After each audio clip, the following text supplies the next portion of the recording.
నమస్కారం వార్తలకు స్వాగతం. ముందుగా ముఖ్యాంశాలు. బీజేపీ రాష్ట్ర అధ్యక్షుడు కిషన్ రెడ్డి మీడియా సమావేశం, పలు అంశాలపై వివరణ. టీడీపీ అధికార ప్రతినిధి కొమ్మారెడ్డి పట్టాభిరామ్ మీడియా సమావేశం, కొడాలి నానిపై ఫైర్. టీడీపీ లీడర్ మీడియా సమావేశం నిర్వహించారు. ఈ సందర్భంగా పలు అంశాలపై ఆయన మాట్లాడారు. మీ అందరికీ తెలుసు, రాష్ట్రంలో ప్రతి ఊర్లో కూడా ఒక దీపావళి పండుగ జరుపుకున్నారు. ఒక నియంత పాలనకి ముగింపు పలికిన రోజు, రాష్ట్రానికి తిరిగి స్వాతంత్రాన్ని అందించినటువంటి రోజు జూన్ 4, 2024 చరిత్రలో నిలిచిపోతుంది. ఆ రోజున పెద్ద ఎత్తున ఉత్సవాలు సంబరాలు జరుపుకున్నారు. ఈ రోజుకి కూడా ఆ పండుగ వాతావరణం ఆగలేదు. జూన్ 12 కోసం ఎదురు చూస్తూ ఉన్నారు. ఈ రోజున నారా చంద్రబాబు నాయుడు అనే నేను అన్న వాక్యాన్ని వినడం కోసం ఎన్నో రోజులుగా తపిస్తున్నటువంటి రాష్ట్ర ప్రజలు జూన్ 12 ఉదయం 11:27 నారా చంద్రబాబు నాయుడు అనే నేను అన్న వాక్యాన్ని వినబోతున్నారు. ఆ రోజున తిరిగి ఒక సంక్రాంతి పండుగ జరుపుకోవటానికి సంసిద్ధులవుతా ఉన్నారు ప్రజలందరూ కూడా. రాష్ట్రంలో వాతావరణం ఈ విధంగా ఉంటే ఈ పిల్ల సైకో మోకొచ్చి మీడియా ముందుకు వచ్చి అప్పుడే ఆడవటం మొదలెట్టారు. అయ్యో అమ్మో, మా పైన దాడులు చేస్తూ ఉన్నారు, మమ్మల్ని చితగొడతా ఉన్నారు అని రకరకాల డ్రామాలు అప్పుడే మొదలుపెట్టేశారు. కానీ జరుగుతున్నటువంటి వాస్తవాలు ఏంటో ఒకసారి గమనిస్తే, నిన్న కర్నూలు జిల్లాలో బొమ్మిరెడ్డిపల్లిలో మా పార్టీ నాయకుడు గిరినాథ్ చౌదరి గారిని అత్యంత కిరాతకంగా నడి రోడ్డు మీద హత్య చేశారు వైసీపీ సైకో మోకలు. మాజీ ఎమ్మెల్యే కంగాటి శ్రీదేవి కుటుంబ సభ్యులు, అనుచరులు మా పార్టీ నేత గిరినాథ్ చౌదరిని అత్యంత కిరాతకంగా నడి రోడ్డు పైన హత్య చేశారు. నిన్న 24 గంటలు కూడా అవలేదు. దీనికి ఏం చెప్తారు ఈ పిల్ల సైకోలు? ఇవాళ హింసని ప్రేరేపిస్తున్నది ఎవరు? హింసకి పాల్పడుతున్నది ఎవరు? గిరినాథ్ చౌదరిని చంపింది వైసీపీ పిల్ల సైకోలు, అవునా కాదా? ఇవాళ నంగనాచుల్లాగా మీడియా ముందుకు వచ్చి మాట్లాడుతున్నటువంటి ఆ గుడివాడ గుట్కాగాడిని అడుగుతా ఉన్నా, ఎరా కొడాలి నాని, ఎవర్రా చంపింది? గిరినాథ్ చౌదరి అనే తెలుగుదేశం పార్టీ నాయకుడిని ఎవరు చంపింది? మీ పార్టీ సైకో మోకలు కాదా? ఏమయ్యా పేరుని నాని, ఏంటయా మాట్లాడుతా ఉన్నావు మీడియా ముందుకు వచ్చి? కౌంటింగ్కి 2 రోజుల ముందున నువ్వు వచ్చి మాట్లాడినటువంటి మాటలేంటి? గంటలు లెక్క పెట్టుకోండిరా, మీ సంగతి తేలుస్తాం. ఏది కౌంటింగ్కి 2 రోజుల ముందు? దాన్ని బట్టి అర్థం కావట్లేదా మీ వ్యవహార శైలి ఏంటో? ఒక పక్కన ఇటువంటి దారుణాలు చేస్తూ ప్రజలు మక్కిలెరగొట్టి మిమ్మల్ని మోకాళ్ళ మీద నుంచోబెట్టిన 11 సీట్లతో మిమ్మల్ని మోకాళ్ళ మీద నుంచోబెట్టారు ఈ రాష్ట్రంలో. ప్రజా తీర్పు ఆ విధంగా ఉన్నా కూడా ఇంకా బుద్ధి తెచ్చుకోకుండా ఈ సైకో చేష్టలు, ఈ దారుణాలు, ఈ హత్యలు ఇంకా కొనసాగిస్తూ నంగనాచులాగా వచ్చి నీతులు మాట్లాడతారా? ప్రజాస్వామ్యాన్ని రక్షించాలంట రాష్ట్ర గవర్నర్ గారి దగ్గరికి వెళ్ళి విన్నపాలు ఇస్తారు. విన్నపాలు ఇదా ప్రజాస్వామ్యాన్ని రక్షించడం అంటే? మా పార్టీ నాయకుల్ని అత్యంత దారుణంగా చంపటమా ప్రజాస్వామ్యాన్ని రక్షించడం అంటే? నేను సూటిగా అడుగుతా ఉన్నా, తెలుగుదేశం పార్టీ నాయకుల్ని కిరాతకంగా చంపటాన్ని ప్రజాస్వామ్యాన్ని రక్షించడం అంటారా? 5 సంవత్సరాలు మీరు చేసినటువంటి పాపాలు, దాని యొక్క పర్యవసానమే మీరు చూశారు. జూన్ 4వ తేదీన 151 నుంచి 11 స్థానాలకి పడిపోయారు మీరు. కనీసం ప్రతిపక్ష హోదా కూడా దక్కలేదు. సిగ్గుపడకుండా ఇంకేం మొక్కలు పెట్టుకుని వస్తా ఉన్నారా మీడియా ముందుకు? మీరు ఏ మొక్కం పెట్టుకుని వస్తా ఉన్నారు? నిజమైనటువంటి దేవుడి స్క్రిప్ట్ ఏంటో జూన్ 4వ తేదీన చూపించాడు ఆ భగవంతుడు. 151లో మధ్యలో ఉన్నటువంటి 5ని చెరిపేశాడు ఆ భగవంతుడు. దేనికో తెలుసా? ఆ 5 సంవత్సరాల మీ 5 సంవత్సరాల పరిపాలన. బీజేపీ రాష్ట్ర అధ్యక్షుడు కిషన్ రెడ్డి మీడియా సమావేశం నిర్వహించారు. ఈ సందర్భంగా పలు అంశాలపై ఆయన మాట్లాడారు. విభజన జరగనున్నది కాబట్టి మనకు మంచి అవకాశం ఉంటుంది. ఈ పునర్విభజన తర్వాత పూర్తి స్థాయిలో భారతీయ జనతా పార్టీ తెలంగాణ రాష్ట్రంలో అధికారంలో రావడానికి మరి అందరము అంకిత భావంతో పనిచేయాల్సి ఉంటుందని ఈ సందర్భంగా పనిచేస్తాం. మండు టెండలను కూడా లెక్క చేయకుండా పార్టీ కార్యకర్తలందరూ ఎంతో కష్టపడి పనిచేశారు కాబట్టి ఈరోజు మనం తెలంగాణ నుంచి 8 స్థానాలు పొందడం జరిగింది. మరి ప్రత్యేకంగా ఈరోజు ప్రధానమంత్రి గారికి, భారతీయ జనతా పార్టీ అధ్యక్షులైనటువంటి జగత్ ప్రకాష్ నడ్డా గారికి నేను తెలంగాణ భారతీయ జనతా పార్టీ తరఫున హృదయపూర్వకమైనటువంటి కృతజ్ఞతలు తెలియజేస్తా ఉన్నాను. ఒక కేబినెట్ మినిస్టరు, ఒకటి ఎంఓఎస్ స్టేట్, ఇద్దరిని తెలంగాణ నుంచి మరి పెద్ద మనసుతో ఎంపిక చేయడము నిజంగా నేను తెలంగాణ ప్రజానీకం తరఫున కూడా నరేంద్ర మోడీ గారికి ధన్యవాదాలు తెలియజేస్తా ఉన్నాను. అదేవిధంగా ఆంధ్రప్రదేశ్ నుంచి భారతీయ జనతా పార్టీగా ఒక నిక్కసైనటువంటి కార్యకర్త, అనేక రకాల ఇబ్బందులు వచ్చినప్పటికీ కూడా, ఒడిదుడుకులు వచ్చినప్పుడు కూడా మరి పార్టీని జెండా మోసినటువంటి మరి నరసాపురం నుంచి ఇటీవల పార్లమెంట్ సభ్యుడిగా గెలిచినటువంటి మిత్రుడు శ్రీనివాస వర్మ గారిని ఈరోజు కేంద్ర మంత్రిగా తీసుకోవడము, భారతీయ జనతా పార్టీ ఏ రకంగా సిద్ధాంతపరంగా పనిచేస్తుందో, ఏ రకంగా కార్యకర్తల ఆధారంగా పార్టీ పనిచేస్తుందో దీన్ని బట్టి మనం అర్థం చేసుకోవచ్చు. తెలంగాణ నుంచి కానీ, ఆంధ్రప్రదేశ్ నుంచి కానీ ఈరోజు మరి కేంద్ర మంత్రులుగా ఎంపీ చేసినటువంటి ముగ్గురు కూడా ఒక సాధారణ కార్యకర్తలుగా పనిచేసినటువంటి వాళ్ళు ఈరోజు కేంద్ర మంత్రులుగా భారతీయ జనతా పార్టీ నియమించడం జరిగింది. దేశంలో ఏ రాజకీయ పార్టీ కూడా ఈ రకంగా మరి సాధారణ కార్యకర్తలను మరి గల్లీ నుంచి ఢిల్లీ వరకు తీసుకొచ్చి ఢిల్లీలో మంత్రులుగా చేసినటువంటి పరిస్థితి ఏ రాజకీయ పార్టీలో లేదు. మాకెవరికి బంధుత్వం లేదు. మాకు సంబంధించినటువంటి వ్యక్తులు ఎవరు కూడా ఎమ్మెల్యేలు కానీ, ఎంపీలు కానీ, రాజకీయ పార్టీలో కీలక బాధ్యతలు ఎవరు లేరు. కానీ మరి ఎవరు లేకపోయినప్పటికీ కూడా సిద్ధాంతమే ఈరోజు మాకు ఊపిరి, మరి పార్టీ కార్యకర్తలే మా కుటుంబం అనే విధంగా ఈరోజు పార్టీ కార్యకర్తలను ఏ రకంగా ఎంపిక చేసిందో ఇది ఒక భారతీయ జనతా పార్టీలోనే సాధ్యమవుతుందనే విషయాన్ని కూడా ఈ సందర్భంగా మనయేస్తున్నాను. వచ్చేటువంటి 5 సంవత్సరాలు, గత 10 సంవత్సరాలుగా ఏ రకంగా పనిచేశామో వచ్చే 5 సంవత్సరాలు కూడా నరేంద్ర మోడీ గారి నాయకత్వంలో కేంద్ర ప్రభుత్వము, భారతీయ జనతా పార్టీ దుర్నీకృతమైనటువంటి ఉత్సాహంతో మరి రానున్న రోజుల్లో కూడా పనిచేస్తారని ఇప్పుడే ప్రధానమంత్రి గారు చెప్పడం జరిగింది. ఏదైతే ఎన్నికల్లో హామీ ఇచ్చామో, సంకల్ప పత్రం పేరుతో దేశ ప్రజలకు భారతీయ జనతా పార్టీ ఏదైతే హామీ ఇచ్చిందో, ఎన్డీఏ ఏదైతే హామీ ఇచ్చిందో వాటిని తూచా చెప్పకుండా ఆ యొక్క సంకల్ప పత్రాన్ని అమలు చేసే విషయంలో భారతీయ జనతా పార్టీ అంకిత భావంతో పనిచేస్తుందనే విషయాన్ని ఈ సందర్భంగా మనయేస్తాను. ఉభయ తెలుగు రాష్ట్రాల అభివృద్ధి కోసం మరి అంకిత భావంతో పనిచేస్తాము. ముఖ్యంగా తెలంగాణలో గత 10 సంవత్సరాలుగా 10 లక్షల కోట్ల రూపాయలు కేంద్ర ప్రభుత్వం ఖర్చు పెట్టడం జరిగింది.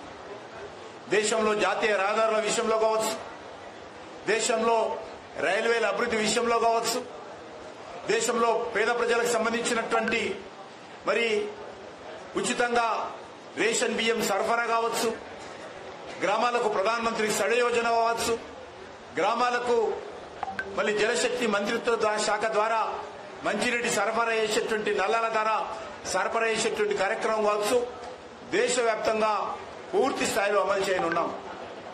గత 10 సంవత్సరాలుగా 4 కోట్ల ఇళ్ల నిర్మాణం చేయడం జరిగింది పేదలు. వచ్చేటువంటి 5 సంవత్సరాలు మరొక 3 కోట్ల ఇండ్లు పేద ప్రజలకు భారతీయ జనతా పార్టీ ప్రభుత్వం కట్టివ్వబోతుందని సందర్భంగా మనయేస్తున్నాం. అందుకే మరి ఖచ్చితంగా పార్టీ కార్యకర్తలు కూడా అందరూ కూడా మరింత పట్టుదలతో రానున్న రోజుల్లో భారతీయ జనతా పార్టీని దక్షిణ భారతదేశంలో తెలంగాణలో ఆంధ్రప్రదేశ్లో కూడా పటిష్టం చేసేటువంటి కార్యక్రమంలో ముందుండాలని మరి నేను కార్యకర్తలందరినీ కూడా కోరుతా ఉన్నాను. ప్రత్యేకంగా నేనైతే సికింద్రాబాద్ కాన్స్టిట్యున్సీకి ప్రాతినిధ్యం వహిస్తా ఉన్నానో అక్కడ ఉన్నటువంటి హైదరాబాద్ సెంట్రల్ జిల్లాకు సంబంధించినటువంటి అధ్యక్షులు మిగతా పదాధికారులు టీడీపీ పోలిట్ బ్యూరో సభ్యులు వర్ల రామయ్య మీడియా సమావేశం నిర్వహించారు. ఈ సందర్భంగా సీఎం జగన్ రెడ్డిపై మండిపడ్డారు. ఓట్లేస్తారు, ఏ ప్రజా సంక్షేమ కార్యక్రమం చేస్తారని ఓట్లేస్తారు, ఏ రాష్ట్రాన్ని అభివృద్ధి పథంలో నడిపించారని మీకు ఓట్లేస్తారు. సముచిత నిర్ణయం తీసుకొని చంద్రబాబు గారి కూటమిని గెలిపించి వాళ్ళ విఘ్నత చాటుకున్నారు ఓటర్లందరూ కూడా. వాళ్ళ సందర్భోచిత మా మనస్తత్వాన్ని చాటుకున్నారు ఓటర్లందరూ కూడా. వాళ్ళ అవగాహనతో వ్యవహరించారు ఓటర్లందరూ కూడా. అందుకు మరొక్కసారి రాష్ట్రంలోని ఓటర్లందరూ కూడా కృతజ్ఞతలు అభినందనలు తెలియజేస్తూ జగన్మోహన్ రెడ్డి గారు మిమ్మల్ని నేను ఒకటే కోరుతూ ఉన్నా. పాత్రికేయ సోదరులారా, మీరు కూడా నేను చెప్పే ఇది మీరు ప్రత్యేకంగా రాయాల చిన్న పేర.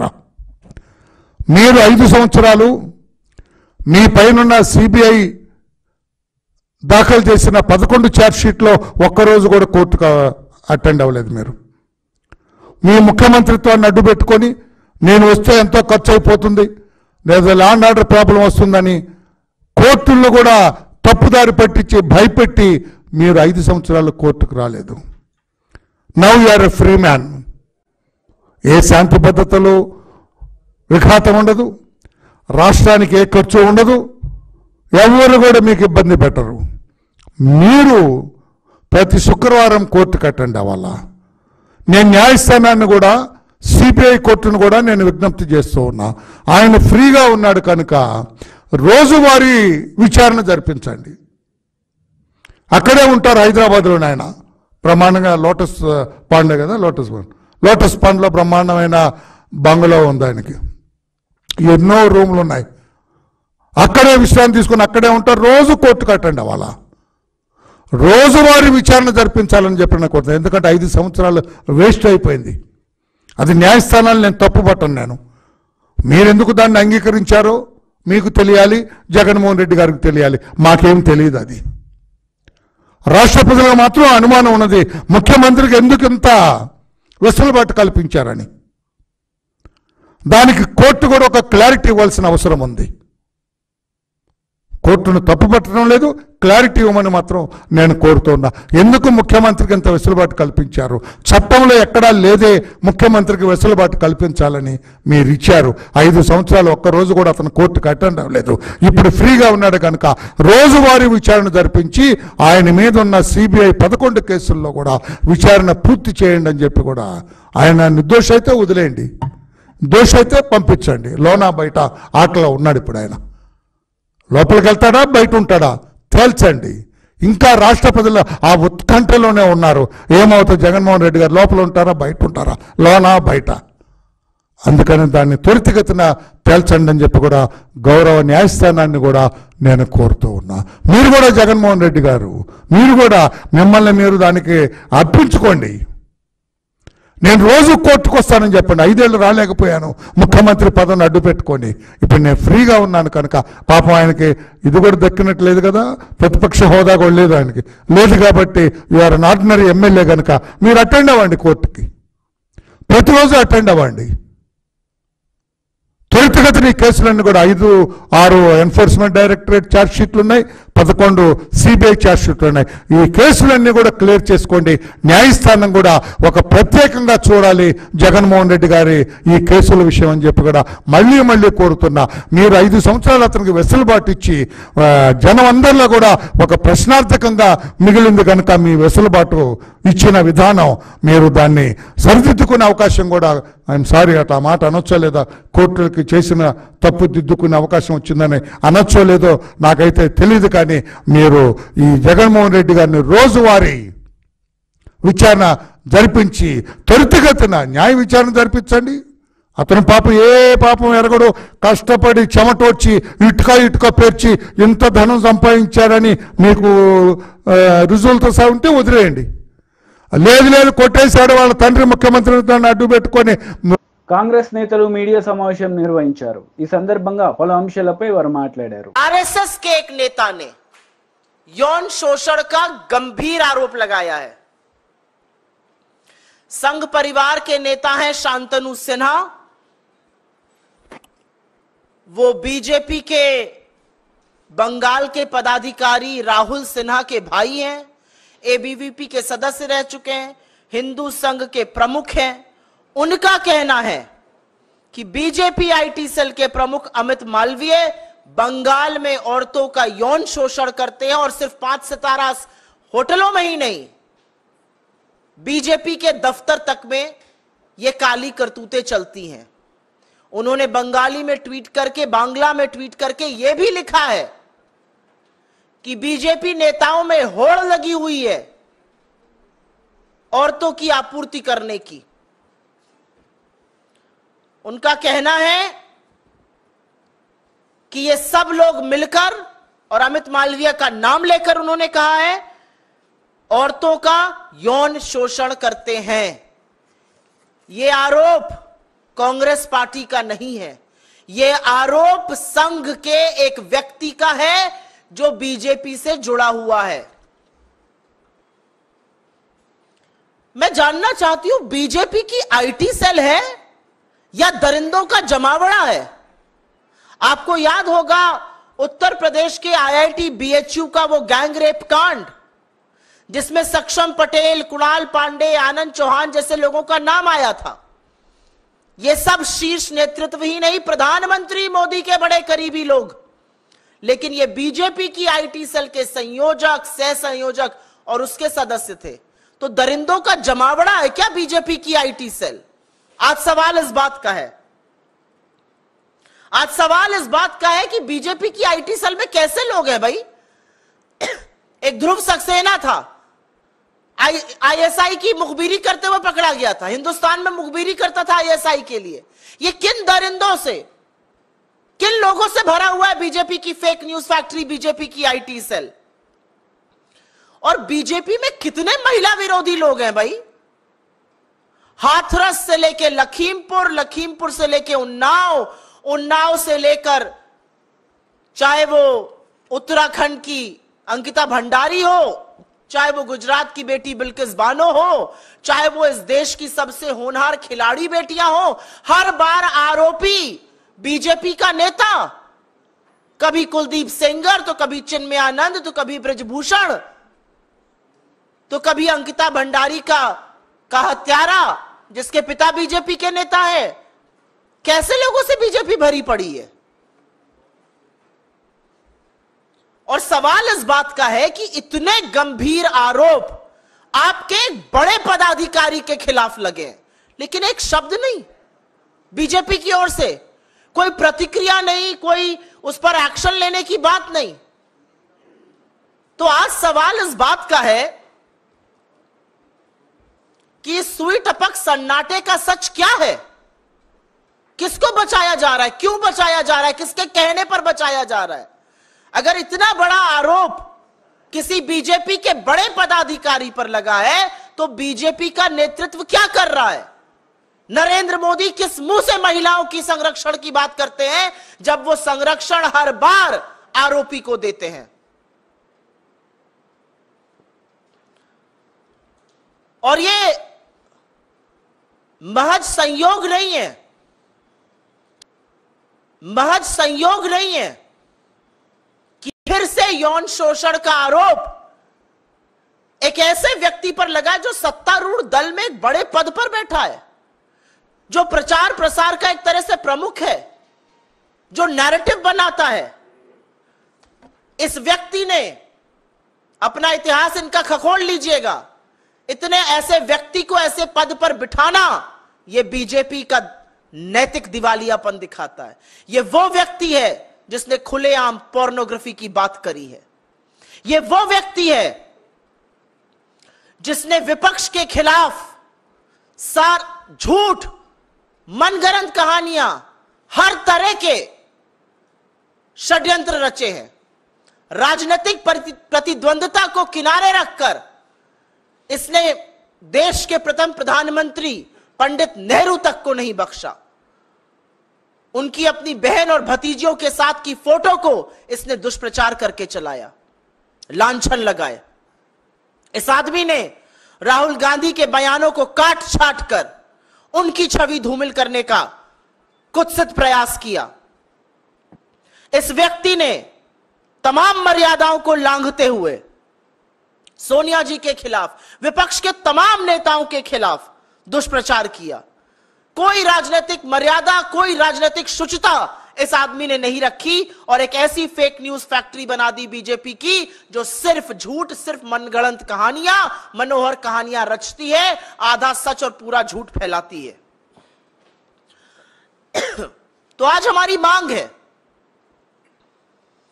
कि आरएसएस के एक वरिष्ठ पदाधिकारी के इस बयान पर बीजेपी क्या कर रही है।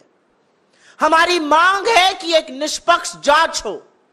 हमारी मांग है कि सच सामने आए और हमारी मांग है कि जब तक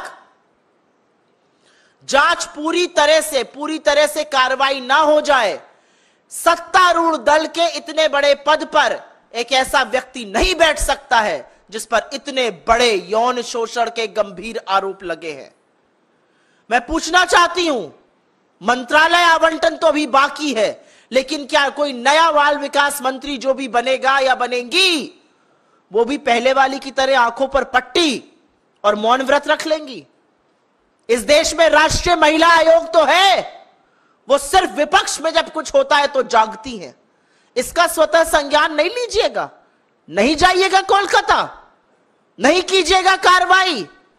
आप महिलाओं के संरक्षण, उनके अधिकार, उनके सामर्थ्य, उनके संबल के लिए है, लेकिन आपने सिर्फ गंदी घिनौनी राजनीति की है। आज भी वक्त है, जाग जाइए। मेरा अपना मानना है कि कठोर कदम उठाने चाहिए भारतीय जनता। వార్తలు ముగించే ముందు ముఖ్యాంశాలు మరోసారి. బీజేపీ రాష్ట్ర అధ్యక్షుడు కిషన్ రెడ్డి మీడియా సమావేశం, పలు అంశాలపై వివరణ. టీడీపీ అధికార ప్రతినిధి కొమ్మారెడ్డి పట్టాభిరామ్ మీడియా సమావేశం, కొడాలి నానిపై ఫైర్. ఈ వార్తలు ఇంతటితో సమాప్తం. తిరిగి ప్రసారమయ్యే వార్తల్లో మళ్ళీ కలుద్దాం. అంతవరకు సెలవు. నమస్తే.